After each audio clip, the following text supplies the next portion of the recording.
প্রকাশ পেয়েছে বনলতা এক্সপ্রেস এর টিজার। তামিন নূর পরিচালিত বহুল আলোচিত এই চলচ্চিত্রের অফিসিয়াল টিজার গত 4 মার্চ রাত 8টায় সামাজিক যোগাযোগ মাধ্যমে মুক্তি দেওয়া হয়। মুক্তির পর থেকেই দর্শকদের মাঝে ব্যাপক সাড়া ফেলেছে টিজারটি। চলচ্চিত্রটি আগামী রোজার ঈদে সারা দেশের সিনেমা হলে মুক্তি পাবে।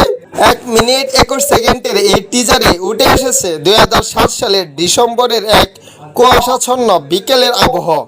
কমলাপুর স্টেশন থেকে ছেড়ে যাওয়া সেই বনলতা এক্সপ্রেসের ভিতরের এক খণ্ডচিত্র, যা দর্শকদের নস্টালজিক করে তুলেছে।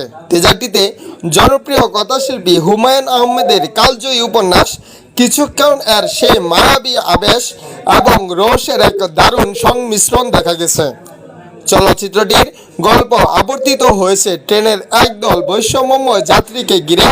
মানসিকভাবে অসুস্থ মাকে নিয়ে ভ্রমণরত ডাক্তার আসাদ, অজানার খুঁজে বেরিয়ে পড়া চিত্রা, খামখেয়ালি পর্যটক রশিদউদ্দিন কিংবা দাপুটে শিক্ষামন্ত্রী আবুল খায়ের খান সবাই হলেন এই ট্রেনের যাত্রী।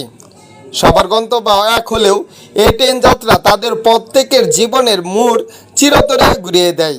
বনলতা এক্সপ্রেস এর কাস্টিং নিয়ে আলোচনা ছিল শুরু থেকেই, কেননা এই সিনেমায় অভিনয় করেছেন মুশাররফ করিম, চঞ্চল চৌধুরী, শরীফুল রাজ, সাবিলা নূর, আজমেরি হক বাদন, জাকিয়া বারি মম, ইন্তেখাব দিনার, শ্যামেল মামলা, শামিমা নাজনীন, চিদ্দা পালমান, একে আজাদ সেতু, সিফাত রহমান, তামিম করিম, লাবণ্য চৌধুরী, সাবরিনা আজাদ, আরিফিন জিলানি সহ আর অনেকেই।